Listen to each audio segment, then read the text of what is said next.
The masjid and the prayer, the religious is one part of this project, but we have, that's going to be one block, but we have 3 other blocks, which is going to be the commercial block and the educational block and the community block. And this project is right in the heart of Birmingham in an area called Spark Brook. What's up, lovely people? Welcome back to another video right here on Entrepreneur Podcast Club. I'm your host, Mr. EPC. Give big massive round of applause to our very special guest, Shahid Butt. So welcome to the show first and foremost, and thank you very much for your time. So do you just want to tell the viewers a bit about yourself? Okay, so obviously, as you said, my name is Shahid Butt. I'm from Birmingham, and I've been living here for probably all of my life. Yeah, I mean, I'm currently working, or rather, I'm part of an organisation called the Islamic Centre of Britain, helping them in their fundraising and in the line of partnerships, just sort of getting more people involved, raising the awareness about the project. But yeah, that's I've had a very varied background, had a very sort of difficult start to life. And then been through a lot of challenges and a lot of difficulties.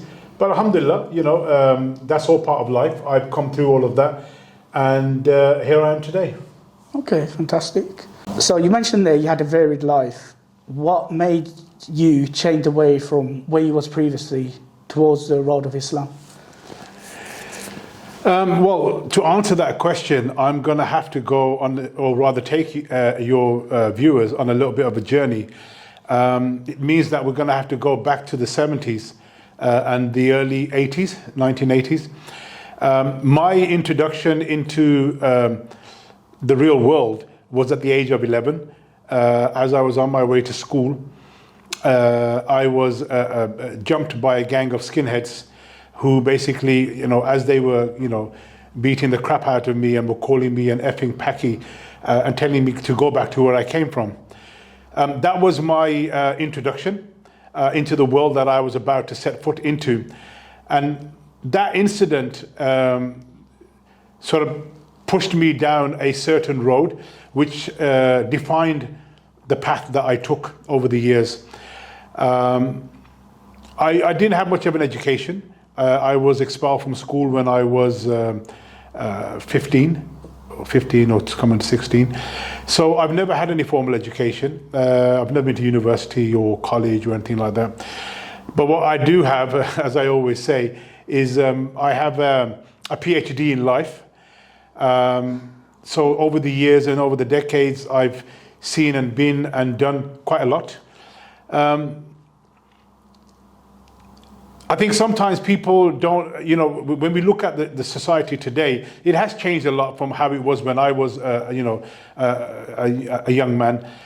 We had different situations that we had to deal with. That's not to say that the youngsters today or people, the younger generation don't have their own issues to deal with. It's just that it's just different times and different problems, but, it's always the same. One of the things that I really suffered from as a young person growing up was a sense of not really having an identity. When I'm at home, I was Pakistani. When I was at school, I had to be English. And when I went to the mosque in the evening, I had to be a Muslim. It was never really defined very clearly how I was going to reconcile all of these 3 identities. So what happened was that I became very disillusioned with society and my surroundings and the people around myself, which then obviously led me to make bad decisions. And those bad decisions got me involved in, gangs. And we set up the first gang in 1981 in Spark Hill in Birmingham called the Links. And that kind of became the trajectory that I took. And once you get into that field, then everything else when it comes to, whether it's drugs and criminality, it's all part and parcel of that. Then obviously the ultimate conclusion of all of that is that, you're going to get in trouble with the police and you end up in prison or dead, whichever ones it is. So that was basically the beginning of my in the early years of my life. Okay, fantastic. So we spoke about ICOB, which stands for Islamic Council of Britain, off camera. So do you just want to tell the viewers a bit about what ICOB is? Yeah, so it's the Islamic Centre of Britain. Okay. So for the past, well, for many decades now, I've been working with the younger generation within our community, whether it's through as being a mentor, working with various other organizations that work with younger people. And I've brought my own unique sort of brand, or the way that I talk about things and the way that I interact with the younger generation. I've also been involved in setting up projects in Sweden as well on the same issue with my friends and colleagues over there in Malmö in Sweden. They've been running now for about 5-6 years, and they have the same sort of issues as here. I mean, young people issues are the same wherever you go in the world. Not recently, about a year ago, I was approached by the Islamic Centre of Britain to help them to take this project forward. This project is more about working with the younger generation and working with the next generation, but it's a masjid complex. I mean, yes, it is going to be a masjid, but it's more than a masjid, and that's our tagline as well, that more than a mosque. The masjid and the prayer, the religious is one part of this project, but we have, that's going to be one block, but we have 3 other blocks, which is going to be the commercial block and the educational block and the community block. And this project is right in the heart of Birmingham, in an area called Sparkbrook, and it's probably one of the most deprived areas that you have in Birmingham. But at the same time, there's a lot of opportunities. I don't want to always be doom and gloom that our community is right at the bottom and so on and so forth. We have a lot of success stories in our community as well. We have a lot of successful people. And I'm sure that you've seen it on this podcast with other guests that you've had here, about how they've started off in a difficult time, in poverty and hardship, and they've made something out of themselves. And these are the kind of stories that we want to promote and we want to talk about. But at the same time, we can't lose focus on the fact that there's a lot of people that fall through the net, and we need to be having something in place that's going to help them, to guide them back. And for me, it's all about, the passion here is all about the next generation. I've dedicated my life and everything that I do to empowering and educating the next generation. And I know I keep saying that word over and over again, but to me, that's what it's all about. Okay, so you mentioned there's another mosque in terms of the ICOB that I plan to build. So I drove past coming here on my journey, quite a few mosques within this area. So why would there be a need for another mosque? Yeah, I mean, that's a question we get asked a lot. And I myself have been asking those questions for many years as well. Why do we need to build more masjids when we're not able to fill the masjids that we have? And also the masjids that we have are not fulfilling their purpose within the community. So to answer that question, the Islamic Centre of Britain, ICOB, is not just another masjid. Yes, as I've said before, we will have a part of this that will be a masjid. But this masjid is going to be more than just a place to pray. This is a 5-story masjid, which is going to have, as well as prayer rooms, it's going to have a dedicated women's prayer area with its own facilities and its own entrance.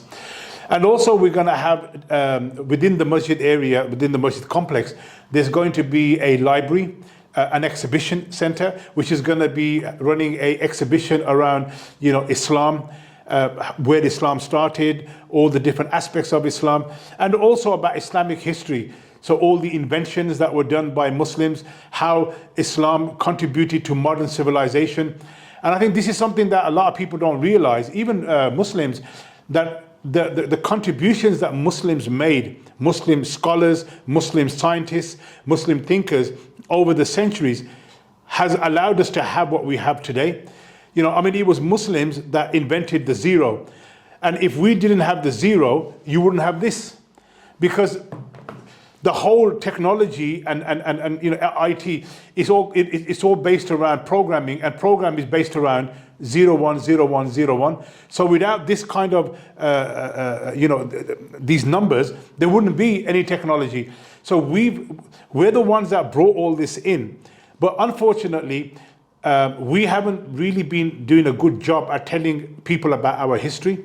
And what that does then is, when people don't know their history, they become susceptible to everybody else's history. And then what gets created is the inferiority complex, which is what a lot of our you know, generations, you know, whether, and even in the older generation, they suffer an inferiority complex. So this masjid complex, inshallah, will be addressing all of these issues. Now look, don't get me wrong, I'm not saying that we're going to deal with every single problem in our community. That would be a foolish thing to say. But what we are going to do is to identify certain areas or certain you know, issues within our community that we feel as a, you know, as a group, you know, that we can tackle those issues. And one of those issues is obviously the younger generation. Other things around wellness, you know, health. These are big issues in our community, whether it's mental health, spiritual health, physical health. All of these things are really important if we want to create a cohesive and productive community. So we are going to tackle a couple of the major issues that we've identified, and this you know, ICOB hub that we're creating is going to be the catalyst that is going to help to change the perceptions and to change the way that people engage with organizations, and the way that and change the way that people look at us as a Muslim community. You know, it's our job. You know, we need to make sure that all these misconceptions and all these false narratives that are being created around Muslims and Islam are addressed. And some of those are our own fault. You know, it's not like we're pointing fingers at other people. We are to blame for a lot of this negativity, because we're not practicing and fully understanding what Islam is, and we're not then passing on the right information to our children, and then we're seeing all of these problems. You know, so also it comes down to parenting, and you know, it's not always the government's fault or the masjid's fault or the community leaders' fault. It's also us, you know, me and you know, we're parents. That's the first place where children are educated, and if we're not doing our job properly, then obviously we can see the mess that we're in right now. Okay, it's a really good answer. Some really good gems there as well that you dropped as well. So in terms of the ICOB project, how much is that estimated to cost? So the project is estimated to cost between sort of 35 and 40 million pounds. We've acquired the land. It's about 1.5 acres here in Birmingham in Sparkbrook, on the corner of Highgate Road and Stafford Road. Planning permission has been granted. The planning permission is now live. We had a lot of conditions that had to be discharged. That's been done. So the planning is live, full planning permission. And the land has been acquired and is in our control now. So now we're at the stage, or stage 3, which is where we need to actually build the complex. The plan is that we need to raise approximately 3 to 5 million pounds so that we can start the first phase of the project. Now, I'm under no illusions that, you know, this is not going to be done overnight. However, I think with the right infrastructure, the right people, alhamdulillah, you know, we've you know, over the months now, we've brought in a lot of new people. I've always tried to bring in the younger generation. When I say younger generation, I don't mean, you know, 12, 13-year-olds. I'm talking about people in their 30s and 40s, people who are professionals, who are educated, who are established, who have a track record. They're the people that need to be involved in this. You know, the brothers, the sisters, the revert community, and you know, people from different backgrounds. So I mean, this is not a Pakistani mosque. This is going to be the ICOB hub is going to be for everybody, from all nationalities, from all different cultures. We're not going to say, well, you can't come and they can't, without any sort of distinction. It's going to be for everybody to use it. And even non-Muslims, we're not going to say that, because you're not Muslim, you can't use the facilities. Of course they can. We want to be inclusive and try to help everybody, because that's how we're going to build our community, by coming together and by working together. Okay, fantastic. It's a really valid point there that you mentioned. Is not just for a certain ethnic group in terms of the mosque, because you see many mosques that are, for example, there's about 3 on one street. One's for a Pakistani one, one's a Bengali one, one's an African one. So it's good that you're inclusive for all different nationalities, because at the end of the day, it's just one ummah, isn't it? Okay. So in terms of, let's say someone wants to donate towards the masjid, how do they go about donating? So, inshallah, at the bottom of the video here, I'm sure you'll put all the details and all the donation links, and also the website, so people can go on our website, they can see the project. So that's obviously the best way, just to go online and donate. And we do need your donations, because look, this is not going to get built by some sort of money's going to fall out of the sky. This is for the community, by the community, and you, the community out there. This can't be done without you. We need everybody to get involved in this, and not just only with financial support, but we need your prayers, and we need your moral support as well. We want you to get involved, volunteer, come on board, bring your ideas, bring your suggestions, and even your criticism as well. Constructive criticism is always appreciated, because we don't, like I said, we don't claim to have all the answers. So if somebody has an answer, then Bismillah, bring it. We have an open door policy. I'm here, at the ICOB hub here on Highgate Road. Anytime anybody wants to come, they can come down. They can, we'll have our contact details at the bottom. You can get in touch, send an email, give me a call, a message, or whatever. But we want everyone to get involved and be a part of this project. This is not going to get done without you, and this is your project. And another sort of thing that I just want to make very clear from the beginning, this is not my project. I'm just a worker. I'm just a cog in this system. And I'm here to do what I can. And as long as I add value and I bring value to the table, I will be here. But when I don't add value and I'm not bringing any value and I'm not bringing anything valuable, then I need to move aside and let somebody better come along and take over. This is not, I'm going to be here for the rest of my life. Why are we doing this? We're doing it for our akhirah, because we're doing this as a sadaqah jariyah. When this is built, and even before it's built, alhamdulillah, we've already started doing activities here. We've already started to engage. We're doing it anyway, before we've even built the complex. So every piece of work that we do, every person that we guide or we help or we educate or we just say a nice word to them, it's a sadaqah jariyah for us. Allah subhanahu wa ta'ala is going to reward us. So the work has already started. We're just asking you to come on board as well, and you get the benefits and you get the rewards as well. And then if there are people out there who are better qualified and can do this job a lot better and a lot faster, please get in touch. I'm more than happy to say to work. I'll work with you. Like I said, this is not my project. I don't own this project. I'm just a worker like everybody else. So we want talent. I want this project, I want people with talent to come in this project, not just because he's my mate or he's my cousin or whatever. No, it's not about nepotism. It's about people with talent, people that have got something to offer, so that we can get this project to where it needs to be. So it's benefiting our future generations. Okay, fantastic. So we'll put all the links and descriptions for the ICOB in the description box below. So if you are interested in donating or coming on board, please do check out the details in the description box below. So let's talk about the youth in today's society. Why do you think that some of them don't come to the masjid as often as they should? That's the $1 million question. And it's not only about why they don't come to the masjid, but you got to look at this from a holistic point of view. We have a lot of issues in our community.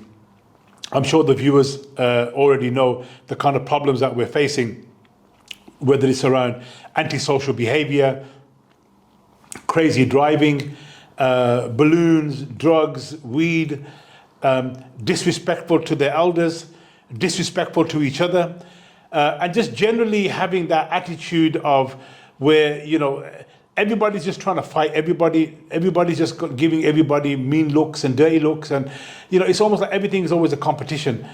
And again, as I said, I'm not trying to paint all of our youth or younger people in that category. I know some fantastic young people, amazing young men and women, boys and girls, who are, you know, a credit to society. Unfortunately, they're not the ones that are promoted. They're not the ones that you get to see. The ones that you hear about are all the crazy ones doing all the stupid stuff. Now, there's many reasons why our youth have disengaged from the masjid, from society, and even from their parents. One of the, or several issues, and one of them is that, unfortunately, the religious fraternity has not been able to capture the younger generation. What I mean by that is because of their cultural differences, the language barriers, and also because of their lack of Islamic understanding. And I'm talking about the religious people within our community who tend to claim to be religious, and we think that they know what they're talking about. But when you actually analyze and dig deeper, they actually don't know what they're talking about. Yes, they know about some basic stuff, but then when you go a little bit deeper to deal with the problems of society, so why are young people who are going to universities and colleges, why are they becoming atheists? Why are they leaving Islam? Well, one of the reasons is because they're being confronted by all of these different ideologies, and because they've not had a strong foundation, because they haven't been told or gone in depth about what Islam is, then they're having difficulties in answering those questions. And because they're having difficulty, and the other person's points are quite logical, or they seem logical, they're then thinking, well, yeah, you know, that's the better way of life. When you go back into how we were taught Islam, I'll give you my own example. You know, my introduction into Islam was go to the masjid. When I went there to the madrasa, if I don't know if I don't read properly or don't know my sabak, then I'm gonna get beats. You know, so you have to be the chicken. You know, you put your hands between your legs and you grab your ears, and you know the Maulvi Sahib is giving you some of those licks with that branch from the tree, and it stings. Now, again, I'm not saying that all the masjids do that. I know now it's changed a lot because, you know, they've had to change. But I'm talking about 40 years ago, you know, maybe even longer than that actually, about 50 years ago.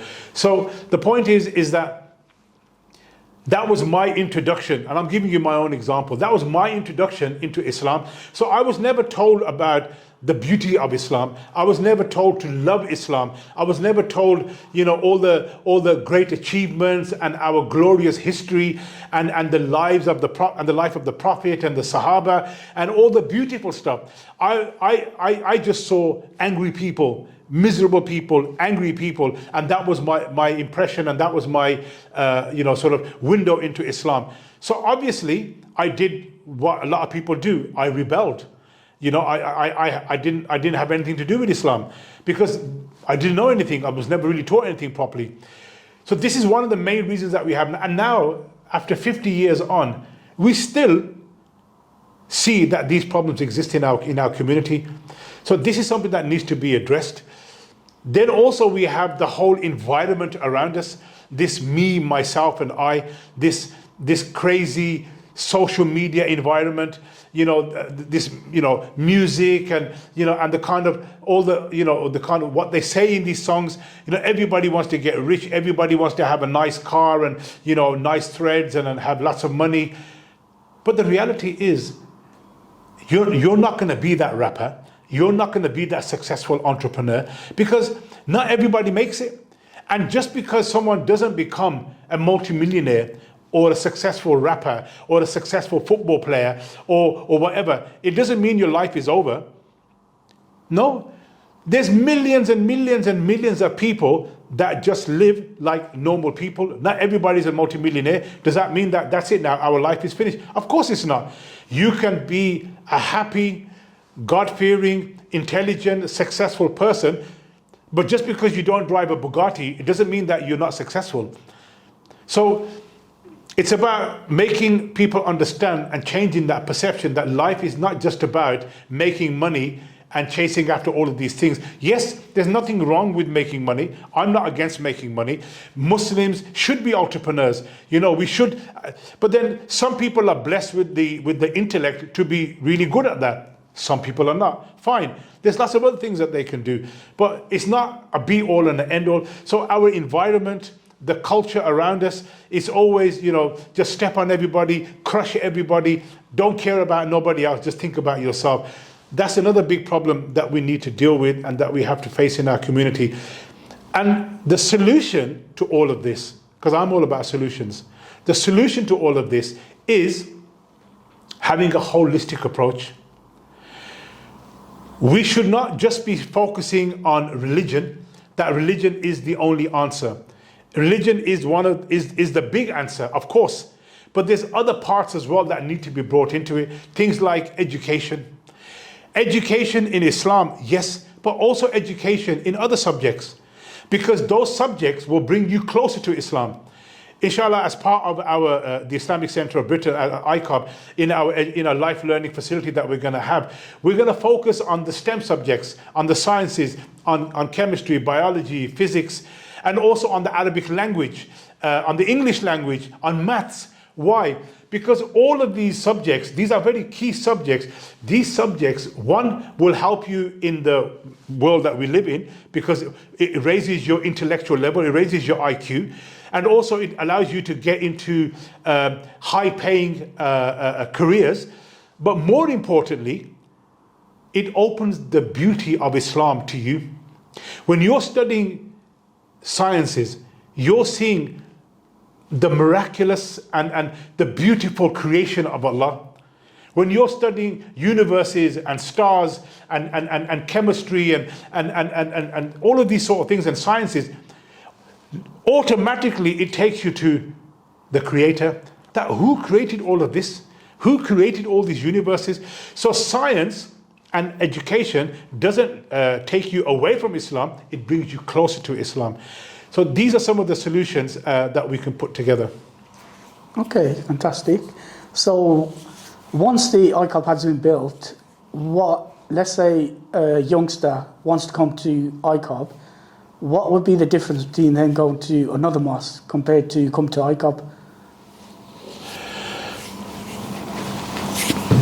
To answer that question, you have to. We talk about the other parts of the project. So you know we've got the masjid, yeah, but then also we've got the other three blocks. We've got the commercial block, we've got the community block, and we've got the educational block. Just to clarify, the commercial block is something that we're going to create because we want this project to be self-sufficient. I don't want to be for the rest of my life asking you for money for this project. So we only need your help initially to build the project. Then inshallah, once the project is built, we need to have enough, we want to be able to generate enough income from within this complex and from other projects outside as well, and get some, you know, high net worth beneficiaries, so that we're not always putting a burden on the community. In fact, to the contrary, we want to be able to give money back to the community. And I'll share with you something a bit crazy. You're probably going to think that, you know, this guy's, you know, on another planet. I have this vision, or no, I have this, you know, dream, or whatever you want to call it, that a masjid, that once a month on a Friday, the people responsible for the masjid are standing at the door. People have finished praying their Jummah prayer. As they're coming out of the masjid, that they're standing there with a big bag and they're giving each namazi or each person who comes out of the masjid £5 and saying, this is £5 from the masjid, yeah, lunch is on the masjid today. Can you imagine that? A masjid giving money back to the people that pray in the masjid. It's crazy. People are going to say, what are you talking about? But that's how crazy I can be. You know, that's the kind of vision that I have. And that's what I want to see. Can you imagine a masjid that has a big sign on the front of it that says, we do not collect donations? People are like, what are you talking about? Well, yeah, we don't collect donations. There's a box on the corner over there. Anybody wants to give, you just put it in the box. No Friday collection, no Ramadan collection, no after every Taraweeh begging for money and collections. If an alien came to this world and he saw what Muslims are doing today, he would think that Muslims, if he was just watching, you know, the TV, Islamic channels, and it came in Ramadan, he would think that all Muslims do is ask for money. That's all they do. They're constantly shaking the box, shaking the box, shaking the box. Is that what Islam is about? Not the Islam that I've understood. Yes, we give. But why do I have to jump up and down like a monkey? Why do I have to perform for you so that you come and give us money? If we want to do a fundraiser, we have to bring nasheed artists and serve food and have comedians and have all of this. Why? Why do we have to be a performing monkey in front of you guys so that you give us money? When did this start? How did this start? I know how it started. I know where this has come from, but maybe we can talk about that some other time. But, you know, this is how crazy it's got. Why? Because of our lack of understanding of Islam, we have to be entertained for people to give money. You're not doing me a favor. You're doing yourself a favor. You're building your akhirah. You're protecting yourself from calamity. You're protecting your children by giving sadaqah and by helping and building these kind of places of worship and educational facilities. So, you know, it's a bit of a long-winded answer, but that's, you know, the way I see it. Okay, fantastic. So do you have any final words that you want to give to the viewers? Yes, you know, I'm not one for not having anything to say. Those who know me know that I've always got a lot to say, which gets me into a lot of trouble. I think, from my side, I think it's very important to emphasize the dire straits that we're in as a community. Like yourselves, I live in the community and I see what goes on all around me. And, you know, it saddens me to the core every time an innocent life is lost. When I see people, you know, struggling to pay their gas bills and their electric bills and their rent. And then I see all around me, I see all this wealth and opulence. And the mind just, you know, boggles that, why are we in this situation?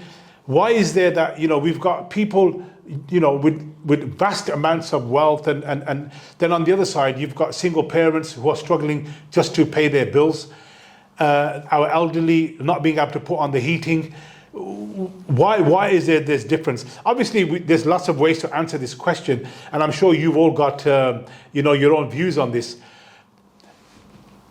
I always use the ayah from the Quran which says to give myself some strength and solace. Allah says in the Quran that if you kill one innocent person, it's as if you killed the whole of humanity. He said person, he didn't say Muslim, anybody. And then the following verse, he says that, but if you save one person, it's as if you saved the whole of humanity. And that's the last message that I want to leave for you people to think about, that no one's asking you to change the world. Nobody's asking you to conquer this or whatever. If you spent your whole life just trying to save one person and you achieve that, imagine what the reward is. You can't put a figure on somebody's life. If you manage to speak to one young person who was on the wrong path and you guided that person with a bit of persistence and perseverance, and you sort of, you know, you were there for them and you gave them some good advice. You know, you propagated Islam. You spoke to your co-workers at work who are not Muslims and you told them some little things about Islam, some nice stuff, and that got them thinking. And 5 years later, They thought, oh, I remember, Shahid said this about this and that. You know what? I'm going to look into it. You said it 5 years ago, but it clicked for them 5 years ago. And as a consequence of that, they take the Shahada and they become Muslim. Can you imagine the reward for that? So this is my message to everybody out there, is do good. Don't be afraid of what's going to happen. Just be a good person. Be a good Muslim. Be a good human being. And just try to help. And if you've got nothing good to say, stay quiet. Let the people do what they do. Just go out there and be a good person. And remember, you're going to answer in your grave and I'm going to answer in my grave. So let's just be good people and let's help everybody that we can. Okay, fantastic. Some really good words there. And that is it, ladies and gentlemen, for this episode. I've been your host, Mr. EPC. Big shout out to Shahid for taking his time to speak to me today. So do check out the links in the description box below. And thank you very much for watching. Thank you for having me. No problem.